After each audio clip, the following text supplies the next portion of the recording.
Namo Buddhaya. Tiba saatnya kita membahas tentang Pancadhamma sebagai kelanjutan dari pembahasan kita tentang Pancasila. Apa ini Pancadhamma? Sebutan lain Pancadhamma adalah Kalyana Dhamma. Disebut demikian karena pelaksanaan dari dhamma-dhamma ini akan memuliakan orang yang melakukannya, akan membuat pelakunya menjadi mulia, dan ini sekaligus mendukung mereka semua yang mempraktikkan sila-sila mereka. Para pelaksana sila akan menjadi semakin baik jika seorang kemudian melaksanakan Pancadhamma. Maka sebutan lain dari Pancadhamma adalah Kalyana Dhamma, karena membuat pelakunya menjadi semakin mulia. Mengenai Pancadhamma ini, masing-masing unsur dalam Pancadhamma berhubungan erat secara berpasangan dengan sila-sila yang terdapat di dalam Pancasila. Itu pasti ya, berhubungan erat. Ini hubungan erat antara Pancadhamma dengan Pancasila. Ini Pancadhamma ya. Pancadhamma itu pertama mengembangkan cinta kasih. Mengembangkan cinta kasih ini tentu berpasangan dengan menghindari pembunuhan. Sedangkan berpenghidupan benar sebagai Pancadhamma yang kedua ini berpasangan dengan sila kedua Pancasila Buddhis, yaitu menghindari pengambilan barang yang tidak diberikan. Pancadhamma yang ketiga merasa puas, ini berpasangan dengan Pancasila Buddhis yang ketiga, yaitu menghindari perbuatan asusila. Sedangkan yang keempat, bersikap jujur sebagai Pancadhamma yang keempat, ini berpasangan dengan Pancasila Buddhis yang keempat, yaitu menghindari ucapan bohong. Musawada, Weramani, Sikap Padang, Samadhiyami. Dan Pancadhamma yang terakhir mengembangkan perhatian dan kewaspadaan. Ini berpasangan dengan Pancasila Buddhis yang kelima, yaitu menghindari makanan dan minuman yang melemahkan kesadaran. Itu urutan Pancasila dan Pancadhamma. Pancasila yang berpasangan dengan Pancadhamma. Ini adalah Pancadhammanya ya. Mengembangkan cinta kasih dan belas kasih, berpenghidupan benar, merasa puas, bersikap jujur, dan mengembangkan perhatian dan kewaspadaan. Sekarang cinta kasih dan belas kasih metta karuna sebagai Pancadhamma yang pertama. Bagaimana mengembangkan cinta kasih dan belas kasih metta karuna sebagai Pancadhamma yang pertama? Pengembangan cinta kasih dan belas kasih merupakan usaha aktif untuk menghindari membunuh makhluk hidup. Ia yang memiliki metta karuna, ia yang memiliki metta karuna di dalam batinnya, tidak nyaman melihat makhluk lain menderita, dan ia selalu tergugah batinnya untuk mengurangi penderitaan makhluk-makhluk yang sedang mengalami penderitaan itu. Dan seseorang yang memiliki cinta kasih dan belas kasih meta karuna di dalam batinnya, membebaskan batinnya dari sifat mementingkan diri sendiri ya. Orang yang penuh meta tidak egois begitu ya maksudnya. Tidak mementingkan diri sendiri, tidak egois. Itu orang yang penuh meta ya. Kita sampai pada pancadhamma yang kedua, penghidupan benar, sama ajiwa. Mengenai penghidupan benar, ini merupakan usaha aktif dalam menghindari mengambil barang yang bukan haknya. Kalau bukan haknya, kita tidak ambil. Penghidupan benar ini adalah cara menjalani kehidupan yang sesuai dengan prinsip-prinsip kebenaran. Jadi, apapun bidang pekerjanya, petani, pedagang, pengusaha, guru, dosen, karyawan, apa saja pekerjaannya, jika didasari dengan nilai-nilai kebenaran, cinta kasih, belas kasih, dan kejujuran, maka akan menjadi cara menjalani kehidupan dengan benar. Itu namanya sama ajiwa, penghidupan benar. Mereka yang berpenghidupan benar akan mampu menghargai sekecil apapun jeripayah baik diri sendiri maupun orang lain.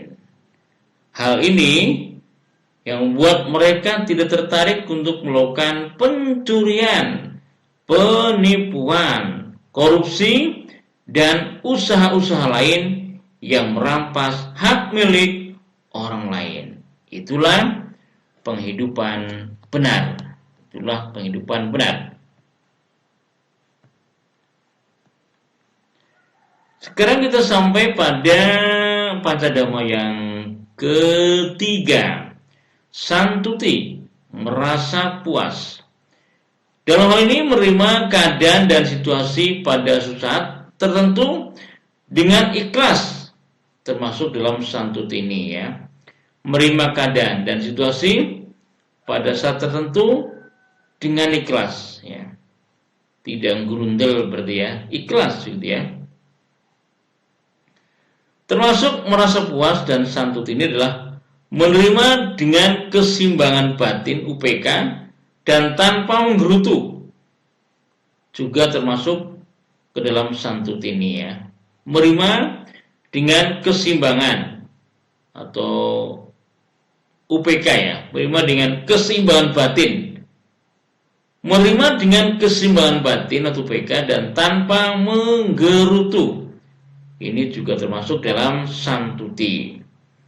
Dan seseorang juga hendaknya merasa puas dengan materi yang dimilikinya. Seperti misalnya rumah, kendaraan, pakaian, makanan, dan lain-lain yang diperoleh sesuai dengan penghasilannya. Penghasilan banyak bisa punya banyak, penghasilan sedikit ya cukup ya. Asal kita hati-hati. Untuk menghindari berbuat asusila, rasa puas yang harus dikembangkan adalah rasa puas terhadap hubungan personal. Misalnya hubungan pertemanan atau persahabatan hingga hubungan pernikahan. Ini dalam nasihat mempelai di upacara perkawinan biasanya selalu dinasihatkan oleh Pandita Loka Plasraya bahwa siswa Sang Buddha, umat awam, siswa Sang Buddha seperti kita harus merasa santuti, sadara santuti, merasa puas dengan hanya satu pasangan saja. Sadara santuti, merasa puas dengan satu pasangan saja. Yang pertama dan yang terakhir, begitu ya. Dan jika seseorang sudah menjalin hubungan pernikahan dengan seseorang, ia harus mampu membangun rasa puas dengan pernikahan mereka, dengan saling menghormati, saling menghargai, saling menjaga antara satu dengan yang lainnya. Itu namanya merasa puas. Santuti, merasa puas dengan hanya satu pasangan, terutama dalam perkawinan ya. Berikutnya pancadharma yang keempat, saca, kejujuran ya, kejujuran. Kejujuran ini sangat penting ya. Kejujuran ini sangat penting. Kejujuran sangat penting dalam proses melatih diri, menghindari ucapan yang tidak benar atau berbohong ya. Dikatakan bahwa sebelum terlahir terakhir kalinya sebagai Pangeran Siddhartha, Bodhisatta masih mungkin melanggar sila kecuali ikrar untuk jujur atau mengatakan kebenaran. Ini tekad yang luar biasa ya dari Bodhisattva. Ada 4 hal yang harus diperhatikan untuk mempraktekkan perkataan benar. 4 hal ini apa saja? Pertama, tingkat kejujuran. Yang kedua, tingkat penghargaan. Yang ketiga, tingkat pertolongan. Dan yang keempat, tingkat harmoni dan kesatuan. Masing-masing ini apa saja? Tentang tingkat kejujuran. Tingkat kejujuran adalah perkataan seseorang yang sesuai dengan kebenaran. Kalau sesuai dengan kebenaran berarti jujur ya. Oleh karena itu jangan pernah melebih-lebihkan atau mengurangi kebenaran yang akan diucapkan. Jika tidak ada kejujuran, seseorang cenderung membengkokkan fakta ke arah yang diinginkannya. Jadi ini mulai tidak benar ya kalau begitu. Berikutnya tentang tingkat penghargaan. Apa maksudnya? Bahwa perkataan yang benar bukan hanya tulus, namun juga harus menghargai dan mencintai. Dengan mengetahui kebenaran fakta dan mengatakannya kepada orang lain, jangan didasari pikiran yang hanya menguntungkan diri sendiri. Serba diri sendiri itu berarti cenderung egois ya. Dihindari itu, harus dihindari. Sekarang tentang tingkat pertolongan. Perkataan yang benar juga tidak melupakan aspek manfaat terhadap orang lain. Oleh karena itu, tentang perkataan harus dimulai dari berpikir positif terhadap diri sendiri, kemudian terhadap orang lain. Jadi dua-duanya positif ya.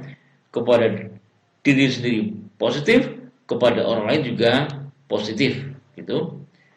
Sehingga perwujudannya nanti dalam perkataan akan menjadi positif pula. Karena dari pemikiran yang positif baik ke diri sendiri maupun kepada orang lain, maka semuanya nanti akan menjadi perkataan yang positif pula. Yang keempat terkait dengan tingkat harmoni dan kesatuan. Ini merupakan tingkatan yang paling tinggi dan ini akan membawa pada perkataan yang harmoni, seimbang, selaras dan utuh. Dalam hal ini komunikasi yang sudah sampai pada tingkat ini, sudah sampai pada terkait dengan tingkat harmoni dan kesatuan ini komunikasi lebih abstrak dan tidak hanya sekedar komunikasi verbal. Ada aspek lain yang bukan pada kata-katanya ya, tetapi lebih dari apa yang ada di balik kata-kata itu. Nah, ketika memahami tingkatan ini, ucapan langsung akan menjadi kurang berarti, karena keagungan bukan diwujudkan dengan ucapan, tetapi apa yang ada di balik ucapan itu. Begitu maksudnya ya, tentang 4 hal yang terkait dengan perkataan benar. Terkait dengan perkataan benar yang sudah kita bahas tadi, maka ada pesan Buddha dalam Sutta Nipata yang sangat indah. Kata-kata yang mempunyai 4 nilai adalah yang diucapkan baik, bukan pembicaraan jahat, tidak salah, dan tidak dicela para bijaksana. Demikian pesan Sang Buddha dalam Sutta Nipata terkait dengan perkataan benar.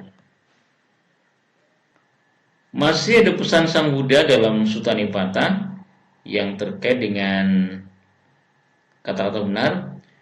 Apakah 4 itu? Mengenai ini, seseorang berbicara dengan kata-kata yang indah, bukannya buruk. Seseorang berbicara dengan kata-kata yang benar, bukannya salah. Seseorang berbicara dengan kata-kata yang halus, bukannya kasar.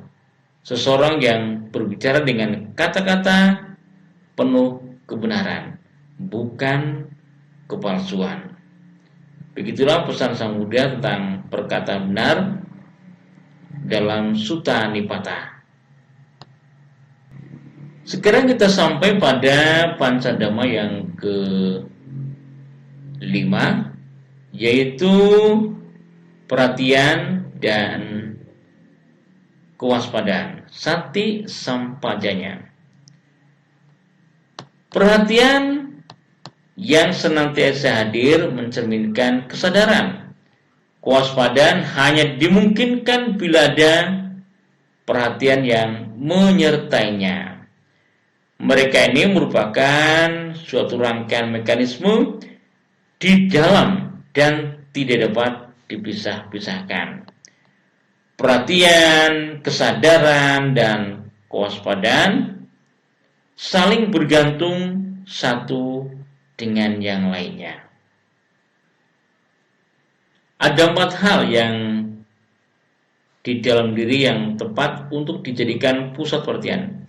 Ada 4 hal di dalam diri yang tepat untuk dijadikan pusat perhatian. Apa saja itu? Pertama, jasmani, kaya; wedana, perasaan; cita, pikiran; dan dhamma, fenomena batin secara keseluruhan. Ini 4 hal di dalam diri yang tepat untuk dijadikan pusat perhatian. Sekarang perhatian terhadap jasmani atau kaya. Dalam hal ini seseorang memperhatikan sikap atau kondisi tubuh, kerja anggota badan termasuk alat bicara ya, sensasi-sensasi indrawi yang diterima, hingga memperhatikan masuk keluarnya nafas dan juga detak jantungnya. Ini bagian dari perhatian terhadap jasmani. Selanjutnya termasuk juga masih perhatian terhadap jasmani adalah memperhatikan kondisi tubuh, dapat berupa memusatkan perhatian pada rasa capek ya, rasa lelah, atau bahkan segar juga bisa jadi objek perhatian, panas, gerah, dingin, dan juga sejuk. Ini merupakan perhatian terhadap jasmani atau kaya ya. Sekarang perhatian terhadap perasaan atau wedana.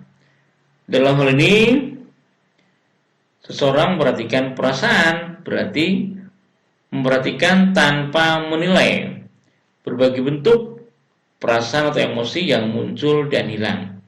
Diperhatikan ya, perasaan-perasaan yang muncul ya, yang muncul hilang, muncul hilang, muncul hilang, begitu kan?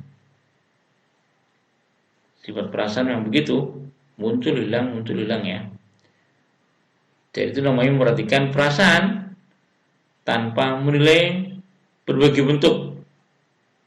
Jadi hanya memperhatikan saja, tidak menilainya, tidak memprosesnya ya, hanya memperhatikan saja.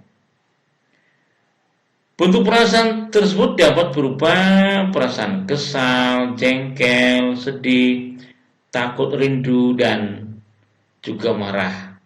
Sekali lagi, itu diperhatikan saja, tidak diolah ya, tidak ditanggapi. Jadi kita pasif ya. Itu namanya perhatian terhadap perasaan. Kalau kita melihat kesal, oh ini kesal. Kalau kita melihat jengkel, oh ini jengkel. Kalau kita sedih, dilihat, oh ini sedih. Nanti kesal, jengkel, sedihnya hilang loh ya.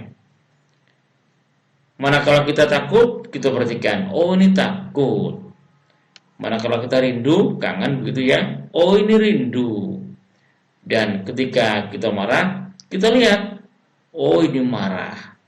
Nanti sedih, takut, rindu, dan marah itu dengan sendirinya akan hilang. Hal yang harus diperhatikan adalah proses munculnya, proses berlangsungnya, dan kemudian proses hilangnya. Jadi seperti kita memperhatikan kuncup bunga mekar kemudian berguguran ya dalam satu waktu ya. Jadi yang diperhatikan itu munculnya, prosesnya, dan kemudian hilangnya. Itu caranya memperhatikan perasaan wedana. Sekarang perhatian terhadap pikiran atau cita. Memperhatikan pikiran ini adalah memperhatikan berbagai bentuk pemikiran-pemikiran kita sendiri dulu ya, yang ada dalam pikiran kita, ide-ide kita sendiri, gagasan-gagasan dan angan-angan yang bermunculan silih berganti bersamaan dengan terjadinya kontak-kontak inderawi maupun didorong ke permukaan dari gudang ingatan kita. Itu namanya perhatian terhadap pikiran atau cita. Sekarang perhatian terhadap fenomena batin secara keseluruhan atau perhatian ini terhadap dhamma ya. Dalam hal ini dengan memperhatikan dan tanpa memberi penilaian berbagai bentuk batin, suasana mental, suasana hati seperti tenang, tentram, gelisah, bingung, menyimpulkan, khawatir, ragu-ragu, kecewa, simpati, antipati, sayang, benci, muak, bosan, enggan, putus asa, rendah diri, patah semangat, bangga, bergairah, curiga, berangan-angan, dan berhayal. Itu isi fenomena batin secara keseluruhan, dan prakteknya itu adalah diperhatikan saja tanpa memberi aneka penilaian, tanpa menilai ya, hanya memperhatikan saja. Oh ini tenang, oh ini tentram, oh ini gelisah, oh ini kecewa, oh ini simpati, oh ini antipati. Begitu, nanti mereka akan lenyap. Ganti apa yang muncul begitu. Kemudian, oh ini sayang, oh ini benci, oh ini muak nih, ini bosan, oh ini enggan, oh ini putus asa, oh ini rendah diri, oh ini patah semangat, oh ini bangga nih, oh ini putus asa, oh ini sangat bergairah, oh curiga saja, berangan-angan, oh ini hanya hayalan, ini hanya berkhayal saja. Begitu cara mencatat atau cara memperhatikannya, hanya memperhatikan saja tanpa memberi penilaian, tanpa menilai. Perhatian terhadap fenomena batin secara keseluruhan atau perhatian terhadap dhamma ya. Dalam hal ini objek perhatian dapat berupa kombinasi bentuk-bentuk pemikiran dan bentuk-bentuk perasaan terkini, baik akibat rangsang luar maupun muncul di dalam. Semuanya diperhatikan ya. Tetapi khusus bagi kelompok objek perhatian kedua hingga keempat, objek perhatian kedua hingga keempat yang paling perlu dipahami yaitu tugas kita hanyalah memperhatikan untuk menyadarinya saja. Saya ulang ini, hanyalah memperhatikan untuk menyadarinya saja. Itu yang tadi saya katakan sebagai perhatian pasif, tanpa menilai, mengoreksi, oh ini betul ini salah, bukan begitu ya. Apalagi menghakiminya, bukan ke sana ya. Ini perhatian terkait dengan sati sampajanya. Tentu ada hubungannya dengan meditasi kita ya, ini. Dan terkait dengan perhatian terhadap ini juga, perhatian terhadap fenomena batin secara keseluruhan, ini memperhatikan kemunculannya, keberadaannya, dan berlalunya dengan tanpa menginterupsinya. Begitu. Jadi, perhatikan saja kemunculannya, keberadaannya, dan nanti berlalunya. Diamati saja begitu. Itu begitu prakteknya ya. Nah, perhatian ini ibarat petugas pengamat dan pencatat yang menyaksikan semua itu tanpa mencampurinya. Hanya mencatat. Hanya kita mencatatnya dalam pikirannya. Tidak di HP atau di laptop maupun di buku catatannya. Di pikiran saja. Nah, kewaspadaan terhadap gejolak dan segala fenomena di dalam ini secara otomatis akan diperoleh melalui praktek ini. Saya ulang ini ya. Ini kan sedang belajar sati samudaya ya. Nah, kewaspadaan terhadap gejolak dan segala fenomena di dalam secara otomatis akan diperoleh melalui praktek ini ya. Demikian, terima kasih atas perhatiannya. Anumodana atas perhatian dan dukungannya. Terima kasih dan anumodana atas pembelajarannya, atas semangatnya dalam belajar. Semoga Anda semua berlimpah kesuksesan, keberhasilan, rezeki, kekayaan, kemakmuran, keberuntungan, kemujuran, kekuatan, kesehatan, kebahagiaan sekarang dan selama-lamanya. Akhir kata, sabisata bawantu sugitata, semoga semua makhluk berbahagia. Sadu, sadu, sadu.